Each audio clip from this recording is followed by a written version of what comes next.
¿Te imaginas ser víctima de brujería por parte de algún familiar por avaricia y deseo de tener más dinero? Pues te invito a escuchar este relato basado en hechos reales. Estoy segura que te impactará, ya que la maldad vino de quien menos se imaginaron. Te recuerdo que las historias son reales, escritas, adaptadas y narradas por una servidora, para que puedas disfrutarlas. Así que si escuchas mis relatos en otros canales, por favor, notifícame o denúncialos. Sin más preámbulo, vivamos juntos con el miedo.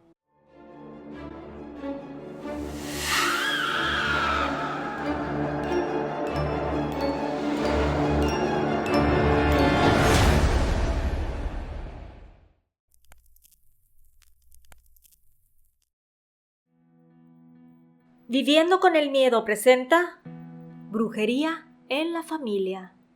Increíble pero cierto. Basado en hechos reales. La siguiente historia nos sucedió hace unos años. Sin embargo, cada vez que recuerdo los sucesos, mi piel se eriza y vuelvo a vivir con el miedo de que tanto yo, que soy única hija, como mis padres, fuimos víctimas de brujería por parte de la familia. Mi nombre es Victoria y esta es nuestra escalofriante historia. Todo inició cuando mi familia y yo regresamos a vivir a Sonora, ya que vivíamos en otro estado por cuestiones del trabajo de mi papá. Sin embargo, regresamos porque uno de sus hermanos falleció y le dejó una herencia a mi padre. El tío era algo adinerado y a pesar de que estábamos lejos, mi padre era muy unido con su hermano. Además de que nosotros fuimos de los pocos familiares que seguimos en contacto con el tío, ya que él tuvo la fortaleza de salir del closet, si ustedes me entienden. Pero nuestros familiares, en sus mentes cerradas, cortaron todo contacto con el tío Manuel, pero nosotros jamás. Nos veíamos continuamente y además, cuando nos visitaba, traía a su pareja, el cual se llama Javier. Algo que jamás nos incomodó, puesto que pensábamos que mientras él fuera feliz, nosotros también. Además que ambos tenían buenos valores y los queríamos mucho. Te preguntarás cómo perdió la vida el tío Manuel. Pues bueno, salieron juntos de vacaciones el tío y su pareja, y sufrieron un accidente. Mi tío falleció a sus 50 años de edad y Javier también estuvo muy grave en el hospital. Sin embargo, después de varias semanas, logró salir de peligro. Ambos tenían unos ranchos donde criaban ganado y eran muy exitosos.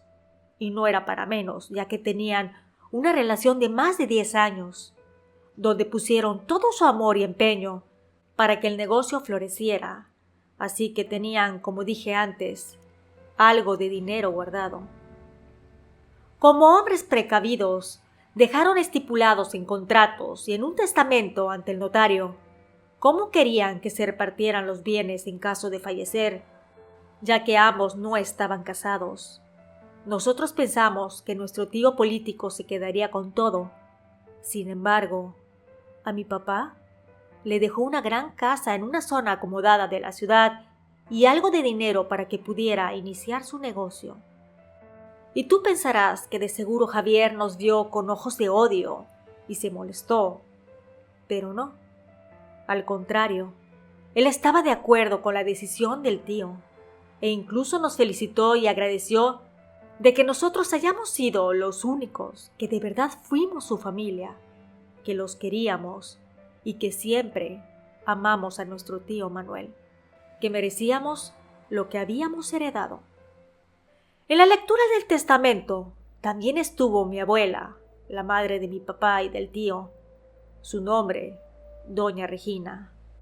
Ella escuchaba cada palabra que decía el notario esperando que le tocara un pedacito de la fortuna. Sin embargo, a ella lo único que le dejó el tío era una carta, en la cual describía todo lo que sintió mi tío Manuel cuando ella no lo apoyó, ya que honestamente fue una mala madre, puesto que al enterarse de su preferencia amorosa, ella lo repudió y le dijo cosas muy desagradables. Incluso le gritó que no quería verlo jamás, y ese fue el motivo por el cual, por más de 10 años, no se vieron frente a frente. Sin embargo, también en la carta le escribió que la perdonaba, porque donde no hay rencor, existe paz. Y eso era lo que él siempre había buscado: paz, amor y felicidad. Sin embargo, doña Regina se molestó, refunfuñó de todo y maldijo a todos los presentes, sin importar que fuéramos sangre de su sangre. E insultó más a la pareja del tío, le dijo 1000 cosas tan desagradables. Sin embargo, al estar todo notariado, no tenía cómo pelear un solo centavo de la fortuna de mi tío, además del seguro de vida que tenía, ya que, como dije antes, ambos eran muy precavidos. A raíz de esta situación es cuando empezaron a suceder las cosas macabras. La abuela Regina era una mujer ruda. Siempre quería aparentar algo que no era. Se daba aire de grandeza, de que era una mujer de alcurnia, de sociedad. Sin embargo, cuando nuestro abuelo se casó con ella, no tenía un solo centavo. Lo único que tenía era la belleza, con la cual conseguía todo lo que deseaba. Tuvo 3 hijos: mi papá, que es el pequeño, el tío Manuel, que era el mayor, y la tía Julieta, la de en medio. Ella era un títere de la abuela Regina, al grado que ningún pretendiente era bueno para ella y le prohibía relacionarse con muchachos, por lo que con el paso de los años se volvió una mujer solterona y amargada. No tenía oficio ni beneficio, ya que solo vivía de lo que la abuela le daba y se encargaba de los quehaceres del hogar, sin tener derecho a una diversión de vez en cuando, que pienso fue algo que siempre deseó la abuela Regina: tener a una persona de por vida para que la sirviera hasta que la abuela falleciera. Y te lo platico con estas palabras porque la abuela era muy mala con ella y la trataba de una manera tan denigrante que parecía que no era su propia hija. Mi padre en muchas ocasiones habló con la tía para que abriera los ojos. Sin embargo, ella estaba con el cerebro lavado y no podía ver más allá de sus narices. Estaba como embrujada. Ambas vivían en una casa a las afueras de la ciudad, donde tenían en el patio algunos animales de corral y sembradíos de frutas y verduras, además de que mi papá les ayudaba con algo de dinero, ya que mi abuelo, don Román, falleció del corazón años atrás. Les había dejado algunos bienes con los cuales ellas se fueron manteniendo, ya que los vendieron y administraron el dinero de las propiedades. Justo al mes de la lectura del testamento, regresamos a Sonora para vivir en la casa que el tío nos había dejado. Llegamos dispuestos para arreglarla y así vivir cómodamente. Sin embargo, al arribar, algunas ventanas estaban rotas y el inmueble se veía violentado. Y eso había pasado de manera reciente, ya que cuando nos entregaron las llaves, la casa estaba en perfecto estado. Empezamos a revisar cada una de las 4 habitaciones y fuimos encontrando destrozos. Mi padre se veía afligido porque estaba haciendo cálculos mentales del dinero que tenía que invertir para el arreglo de la casa. Este acto de vandalismo se veía de manera clara que era por odio, ya que hasta las tazas de los baños estaban rotas. Cuando llegué a la recámara que sería mía, vi pintado en las paredes unos símbolos, y eran obvios que satánicos, además de velas negras a medio consumir en el centro del lugar. Y el colchón maloliente estaba manchado de tinta color roja.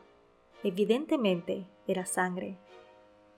Yo pegué un grito muy fuerte de la impresión, y bueno, también admito que a pesar de tener 16 años, me asustó con facilidad. Tantas películas de terror que veo en la televisión, pues estaban frescas en mi mente adolescente.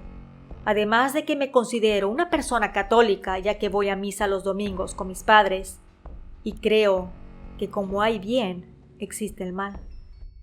Sentía en mis entrañas que algo no estaba bien. Sentía en mi interior que todo lo que estábamos viendo sería el inicio de algo escalofriante, pero jamás me imaginé de quién vendría. Llegó el camión de la mudanza y empezaron a bajar cada una de las cajas y muebles.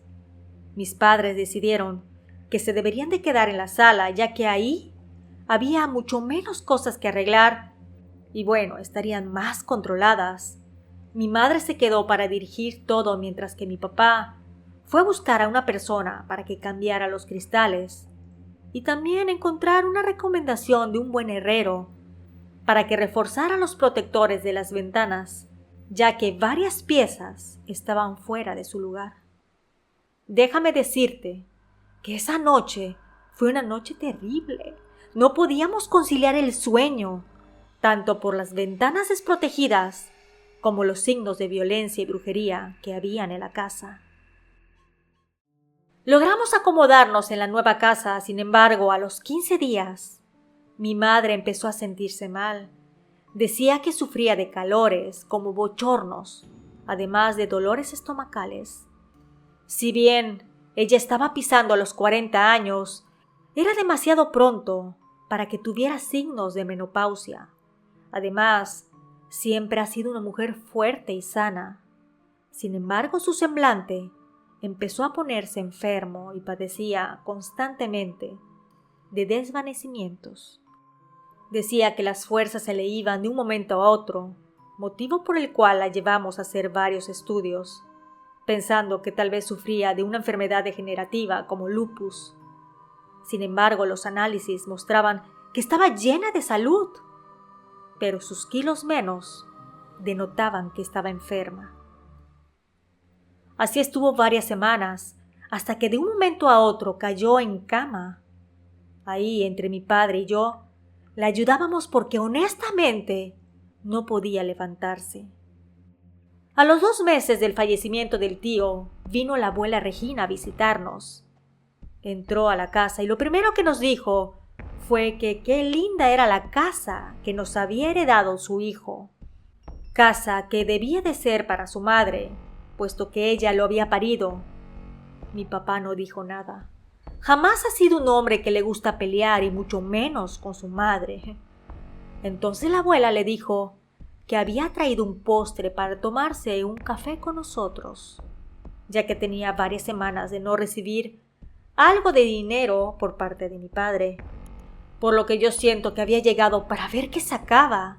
Así que de manera astuta le dijo a mi papá que si le podía dar algo de dinero porque necesitaba pagar los servicios de la casa, como por ejemplo la factura de la luz, la cual no era diminuta, ya que a doña Regina le encantaba tener prendido el aire acondicionado. Decía que sentía mucho calor y que no había nacido para estar sufriendo. Mi papá le dijo que no tenía mucho dinero porque mi madre había enfermado, y ahí, en los pagos de honorarios médicos, habían gastado mucho, que lo disculpara, que utilizara sus ahorros y que en cuanto él pudiera, le ayudaría de manera monetaria. Como dirían los italianos, mamma mía, la abuela se enfureció y le dijo que si le iba a negar el dinero a su propia madre, que de una vez le dijera porque no quería limosnas, que sabía muy bien que él tenía dinero de la herencia de Manuel, que pensara mejor en darle una parte para que pudiera solventar todos los gastos de la tarjeta de crédito, ya que tenía facturas atrasadas porque tuvo que comprar algunas cosas y tenía que pagarlas. Además que como su madre tenía todo el derecho de gozar de aquel dinero. Mi padre le dijo de manera cortés que ese dinero lo había dejado mi tío para que pudiera abrir un negocio y que aunque sea requerido, era la voluntad de su hermano y quería honrarlo. Entonces la abuela le dijo que le dejaba el pastel de manzana para que lo comiéramos nosotros, que ella ya no quería nada y que mejor se iba de regreso a su casa. Se levantó de una manera grosera y salió de nuestro hogar. Mi papá, de buenos sentimientos, pues se sintió muy mal, veía cómo sus ojos se empezaron a llenar de lágrimas. Entonces le dije que no hiciera caso, que la abuela Regina quería dinero para cosas superfluas y no por salud o necesidad, que hizo bien en negárselo, que mi mamá estaba muy mal y que mejor fuéramos a verla a su habitación. Mi papá tomó aquel pastel de manzana y cortó 3 pedazos. Los acomodó en unos platos de cristal y los llevó a la habitación de mi madre para que los 3 comiéramos.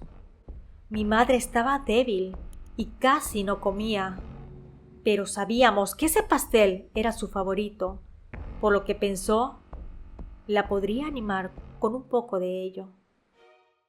Los 3 empezamos a comer, sin embargo, algo sentí en el estómago, como una punzada que me decía que mejor no siguiera comiendo. Yo, si bien no creía en la brujería, sabía que existía, y más con los relatos que escuchaba en YouTube. Así que le dije a mis padres que mejor no lo siguiéramos comiendo, que era muy extraña tanta amabilidad de la abuela Regina. Sin embargo, mi papá se medio molestó conmigo. Me dijo que cómo decía esas cosas de su madre, que ella era una mujer difícil, pero que sería incapaz de hacernos algún mal. Me levanté y les dije que prepararía un poco de café para acompañar y que pronto vendría con las tazas.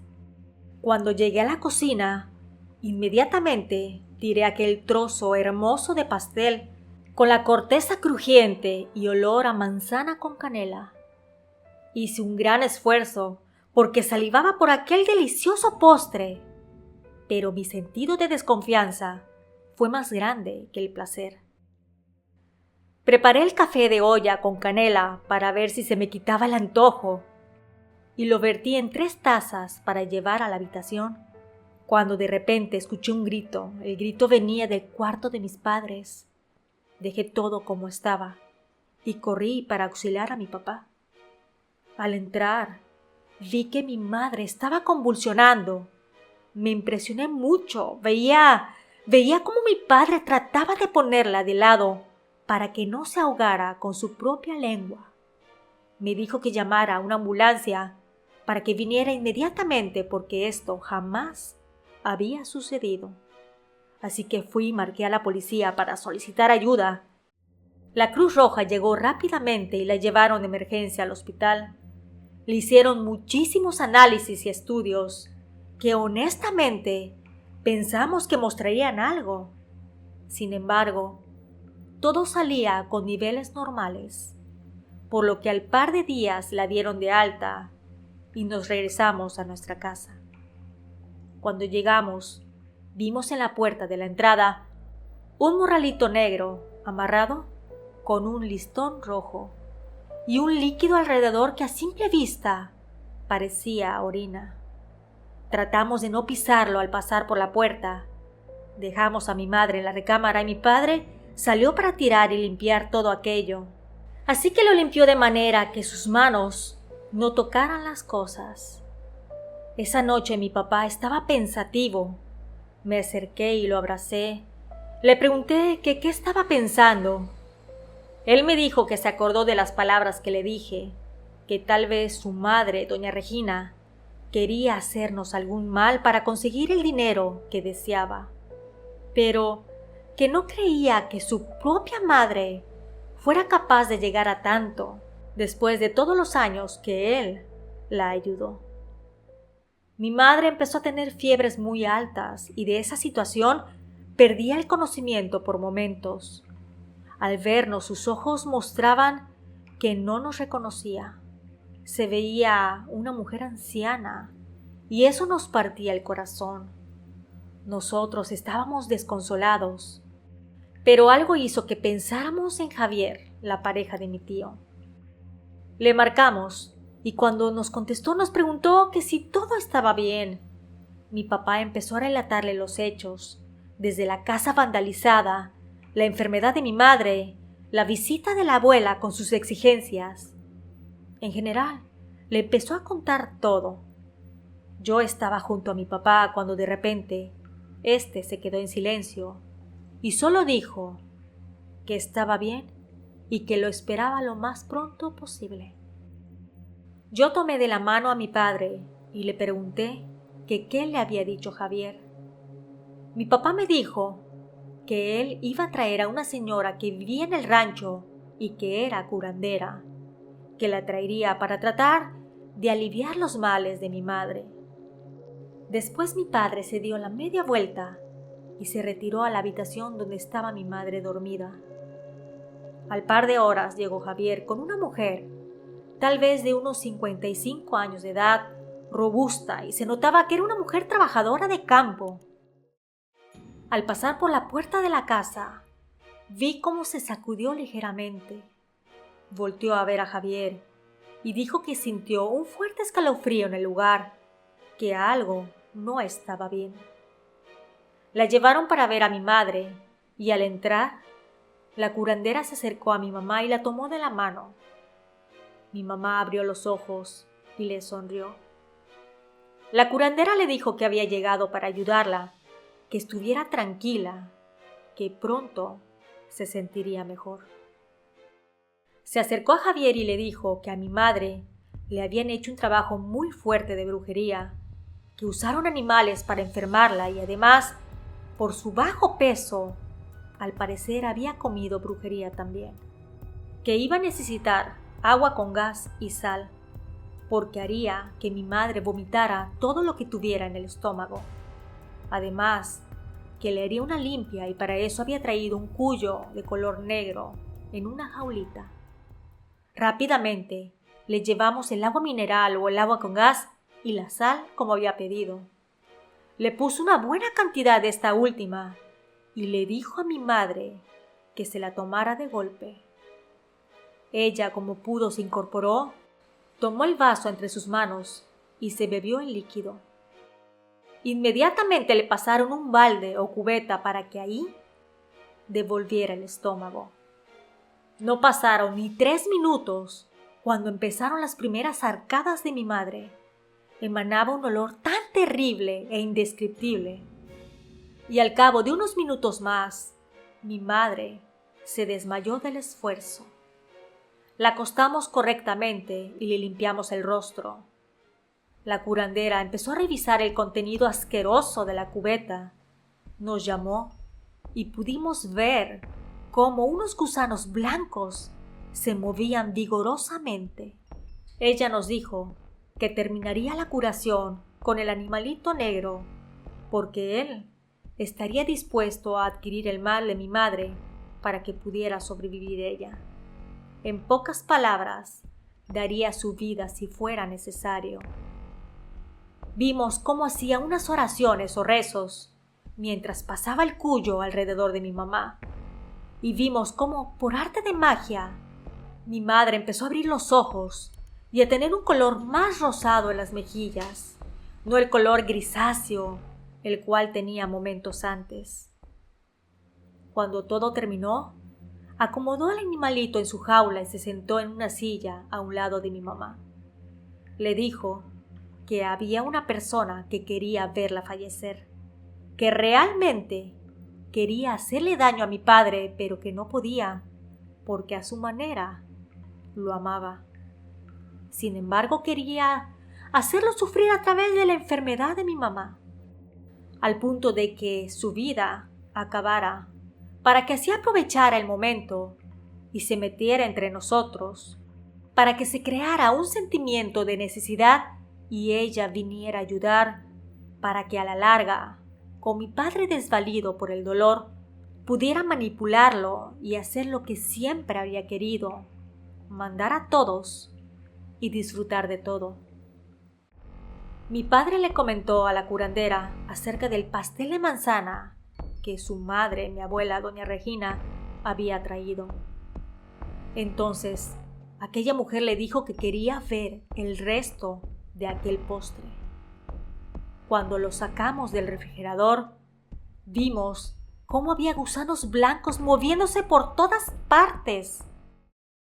Entonces aquella señora nos dijo que esa no fue la primera vez, que era muy posible que de alguna manera nos los fue dando o se lo fue dando a mi madre poco a poco. Pudo ser algo tan sencillo como el agua que bebemos. También preguntó que quién más había comido de ese pastel.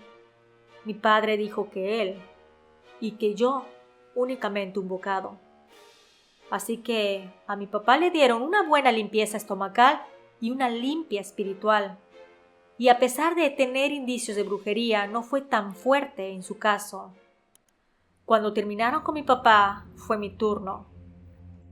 Accedí a hacérmela como ellos por si todavía no aparecían los signos de brujería, y para mi sorpresa, la curandera me dijo que a mí no me había afectado nada porque yo tenía un ser de luz que me protegía.